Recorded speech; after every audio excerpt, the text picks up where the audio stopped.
family. Welcome back to another episode of Bennie and Bennie Podcast, where we invest our time in real talk, biblical truth, and everyday wisdom. The topic of the day is not every purpose comes wrapped in a normal package. I am your host, Bennie Williams Jr. This here is my father, my co-host, Bennie Williams Sr. So just to start off with the topic, just to kind of break open, starting with the topic today, not every purpose comes wrapped in a normal package. That also kind of means similar to when your gift doesn't look normal. So going into that, a lot of people, from my perspective, a lot of us try to fit into a box that isn't necessarily meant for us, necessarily built for us to fit in. Meaning that when a lot of us have this gift or this talent, and it could be a plethora of different things, it's not all narrowing down to one thing. A lot of us have a talent or a gift that isn't quote unquote normal, or quote unquote your average everyday type of gift or talent that you see. So when we possess that talent, the question at hand is, how do we navigate through life when having that talent or that gift that doesn't fit into the norm or the society's norm, so to speak? I think the thing we need to do is identify what we mean when we say norm. So based on your statement, what would be a normal purpose for a person? So normal, for my perspective, that's a good question. Kind of break it down a little further so we have a equal understanding. From my perspective, I would say, based on society norms, I think we all kind of have a similar idea of a structure to go to school, graduate, regular high school and things like that. Typically, the next step is to go to college, 4 years, 6 year, 8 year, whatever degree it is that you're trying to get that degree, and then find your career in that field and work until you retire.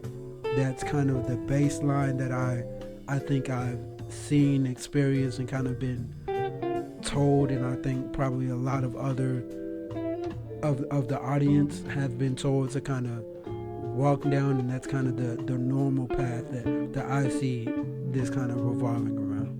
Yeah, because society teaches that you grow up, you go to high school, like you say, and then you graduate from high school, and then you go to college, and then you seek a 9 to 5, and you work that 9 to 5 until you reach retirement age. That's the normal society route.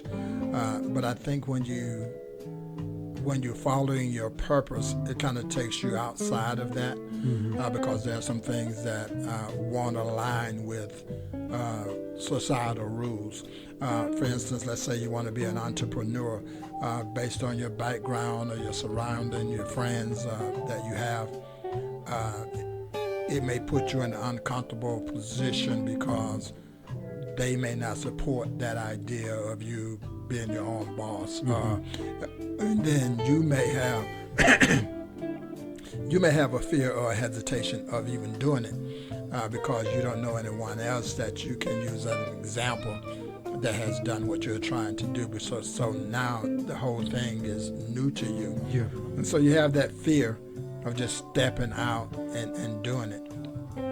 But I think that a lot of times in our purpose is that sometimes when we begin to live our purpose, we have to do it in silence. And what I mean by that is that you don't go around telling everybody about it because you have to develop it within yourself first. You have to have that confidence within yourself first, because if you go out and start telling everybody, it's easy for others to talk you out of it. And so you think, well, maybe maybe this isn't my purpose. Maybe I shouldn't do that because you got all this negative feedback from telling people what you're trying to do. Yeah, for sure. So now you're being discouraged, and you have that sense of fear, like you said.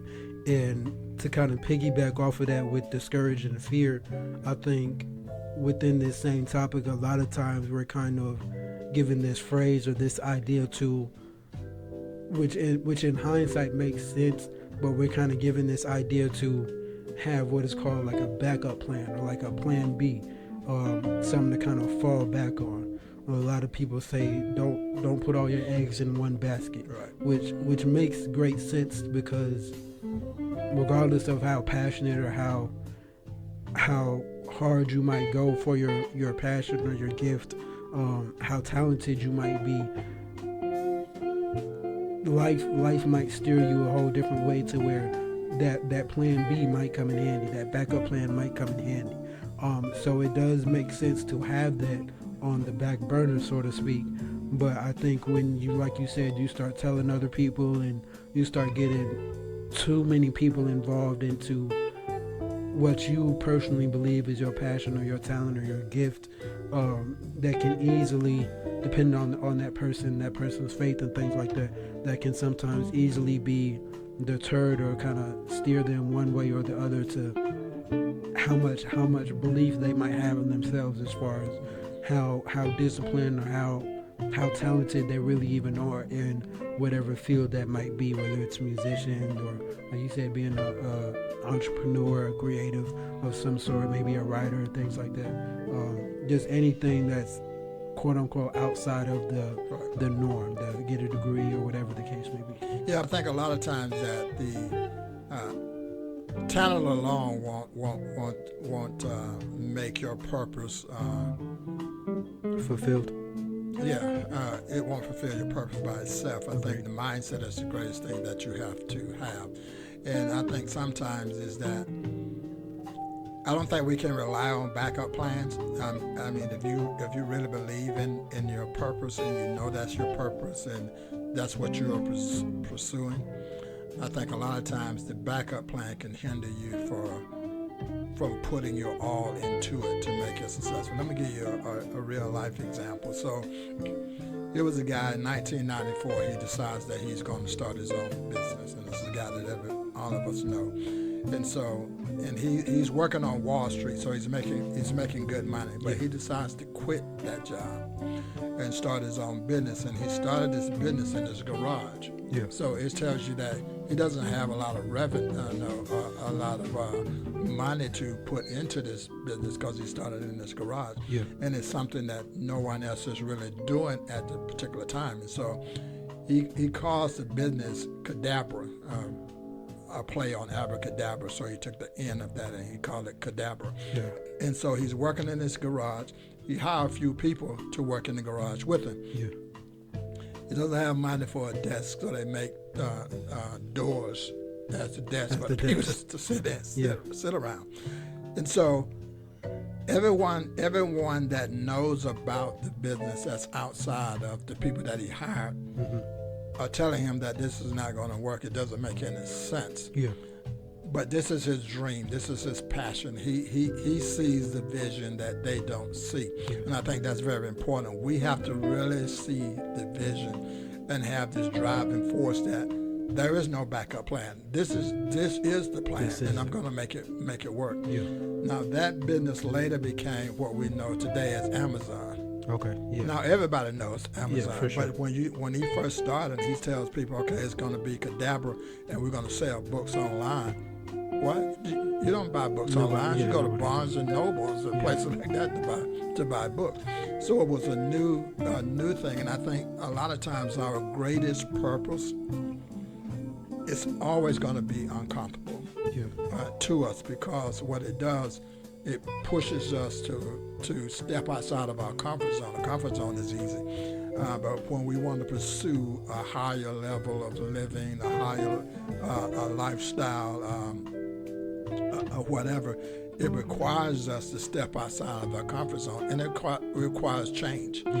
Sometimes we got to change our environment. Sometimes we got to change our friends, and not because we want to be better than anyone else, but where we are going requires us to do that, because we need to stay on the straight and narrow, and our mind needs to be clearly focused on the goal at hand. For sure. I definitely appreciate that perspective of that gentleman who yes, in fact, started that. Yeah, Jeff Bezos. That worldwide business, but started it in somewhere as small as a garage.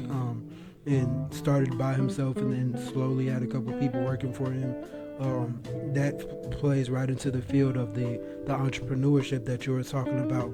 And for somebody in my position, somebody that's very passionate about being a writer, being a director or producer of books and films and things like that, with that being my dream, my aspiration, my biggest drive, I think I fit into that same realm where this is a great topic even for me to be talking about, because me, along with many other people, have that same story where we feel like we're kind of constantly being tugged between the two of society's norm and stepping out on faith, so to speak, to be that creative or be that entrepreneur. So with me being on my writing journey, I have come across these different instances where I'm in different jobs or careers, so to speak, where things are working out, but it doesn't always feel like a good fit for me, where it doesn't feel like I'm pursuing my passion, or it doesn't feel like I'm I guess sort of living in my truth. So I think me, along with probably plenty other viewers, plenty other people have seen themselves in that same kind of light, to where yes, we're trying to find our way in this journey to where the cost of living is going up, or whatever the case may be with bills and starting a family and things like that. So we have these responsibilities at hand, and still trying to find our way and map our way through life while pursuing one of the most important things of all, with fulfilling our gift, or expressing our talents in a positive way. Yeah, I don't think so. We can do both. We can live our lives, take care of our family and ourselves, and still pursue our passions. One doesn't take away from the other. Actually, they can enhance each other, because taking care of your family can be a driving force for you to make sure that your passion or your purpose is alive and active in your life. And so it drives you to push yourself to make sure that you fulfill whatever goals you have in life. And so you're talking about, maybe one day be a movie producer. You're writing now, so you're an author. So you've already made that step. So the thing that I think that whether it's you or anyone, myself or anyone else, is that you have to make a step. So you've made that step. So what do you do next? You keep making the next step. You have to outline. So this is where you have to have a clear vision of where you want to go. Yeah.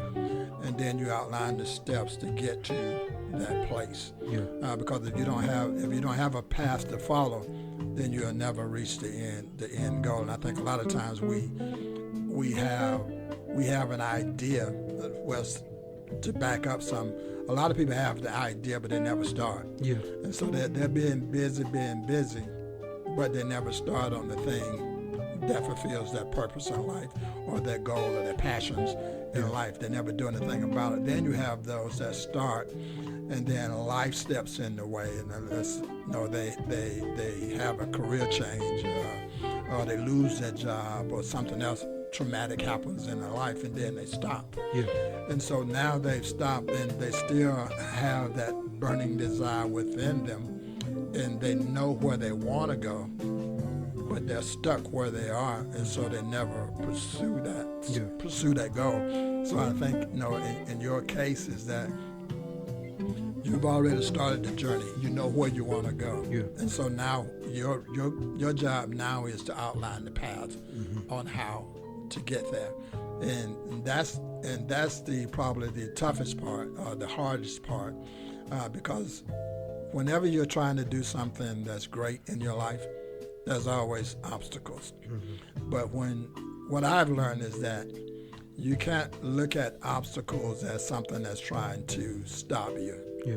So when I have an obstacle, I don't look at it and say, okay, man, this is trying to stop me from doing that. Well, I don't look at it that way. What I look at is that this obstacle is there to teach me something. So what can I learn from the obstacle that's standing in my way? Yeah.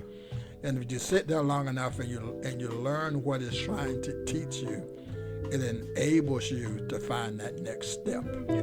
Because you got to go through the obstacle to get to that step. But a lot of people get stuck there, and so the key is to keep moving and don't allow that to stop you from pursuing your goal. Yeah, I definitely agree with that. And alongside it with that, on this journey of being a creative, being a writer, one of the things that I've realized and kind of, I don't think it's hard to deal with, but kind of learning to continue to cope and deal with is just the fact that being gifted or being talented in whatever field isn't always instantly rewarding. Right. So like you said, the discipline to keep going, the desire and having that fire in you to, no matter where life might take you, no matter what tragedies and things may happen to kind of deter you from off your path, you're still putting out whatever project, you're still putting out whatever work it is that you're creating, whether it's music, books, or whatever the case may be. You're still very consistent with putting out that content and those different things like that. It can kind of sometimes play little mind games on you with not having that instant gratification or that instant reward, so to speak, especially if you've been doing this for maybe months or years or things like that. But I've realized that, yeah, it's not always going to have that instant reward, and a lot of times the discipline and consistency is the reward that you have to get before you get that, whether it's a big payoff that you're waiting on or that big recognition or whatever it is that you're kind of pursuing to catch that big break. The ability to still being able to pursue is a part of the reward too, as you on this journey of creating. Yeah, because as I move through life trying to do some of the same thing that you're doing as far as the writing side, I see that every step, every project, every book is my next step for a breakthrough, and so the breakthrough can come at any time. What I've learned is that when nothing seems to be working, yeah, something is working. Something working. So there's always something happening. You just don't see it yet. Yeah. It's just like growing a garden. You can plant the seed in the garden and you can water it. When you can go out there the next day, there's nothing going to be there. Yeah. You can go out there 3 or 4 days later, there's nothing's going to be there, but something's happening. Yeah, for sure. The seed is sprouting, it's growing the roots in the ground. So it can support the seed.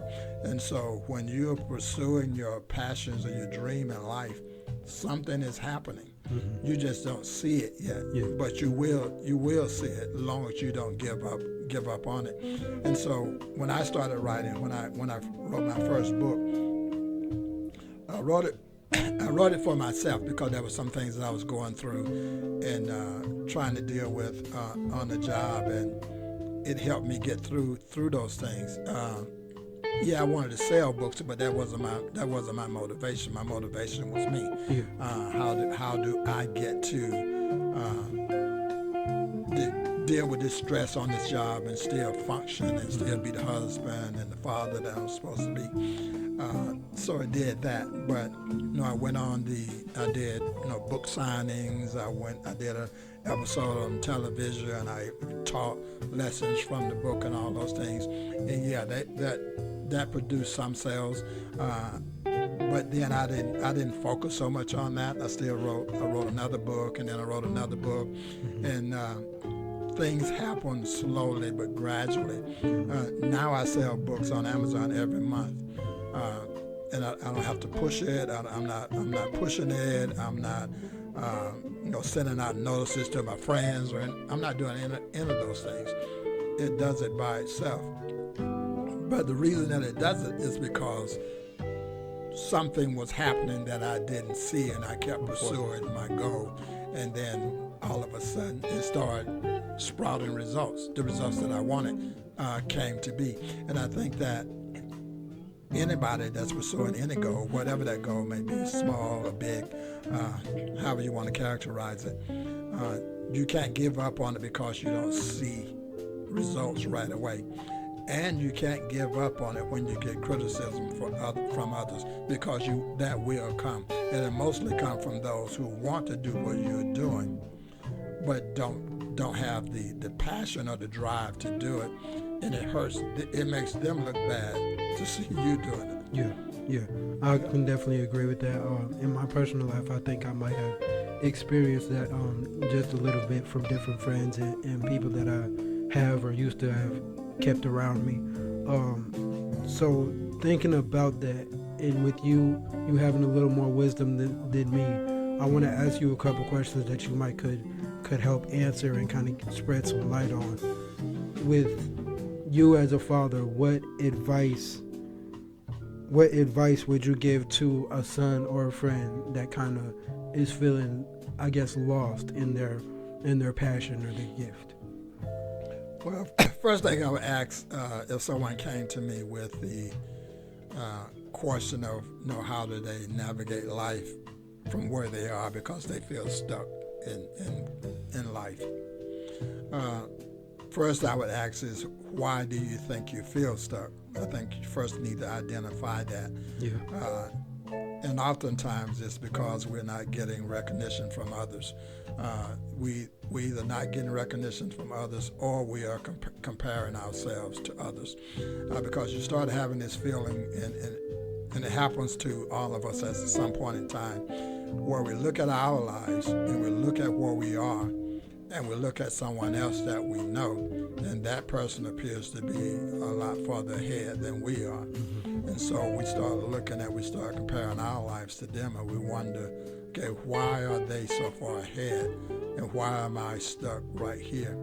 And what that does, that will hinder you from going forward in your dreams, pursuing your passions in life. And so we have to get out of the comparison trap. You can never compare yourselves to others, because your life is not about others. It's all about you.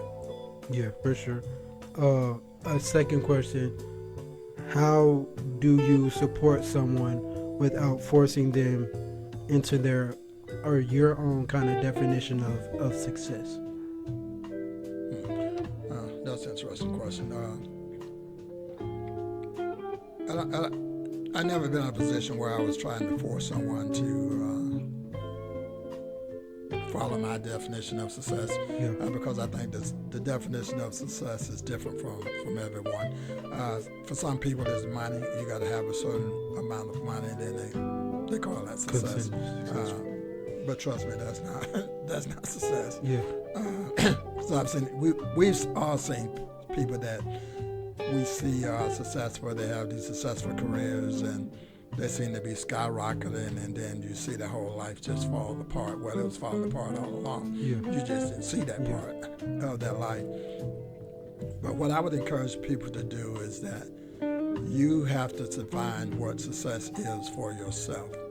It can't be defined by other people. You need to be able to control those things that are within you, because anything outside of you is hard to control.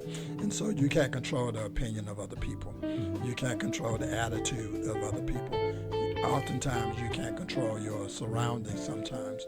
But what you can control is your reaction to the things that are happening around you.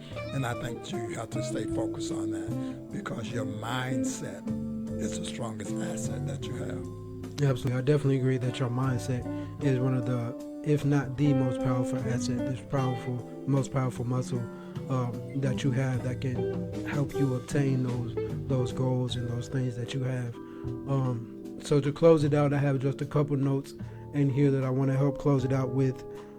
When your gift is not what people are seeing as the norm, when your gift is not in that normal package. Things that you can do, things that you should hold on to, is knowing and learning your strengths within your purpose, within your gifts, your talent. Knowing your strengths, stay consistent even when the validation is slow. I think that's a key characteristic, is being able to stay consistent even when the validation, or like we were saying before, the rewards are slow to come. And last but absolutely not least, be sure that you surround yourself with people who respect your path. As we're talking about this topic here, the gift is not normal. The talent is typically not a popular one. So it's imperative to have people around you that respect you, that support you, and respect and support whatever that gift, that talent, that passion is that you're pursuing. So once again, y'all, family and friends, we want to thank you for attending another episode of Bennie and Bennie Podcast. I am your host, Bennie Williams Jr. This here is my father, my co-host, Bennie Williams Sr. And we thank you all for coming out for another night of Bennie and Bennie. See you later.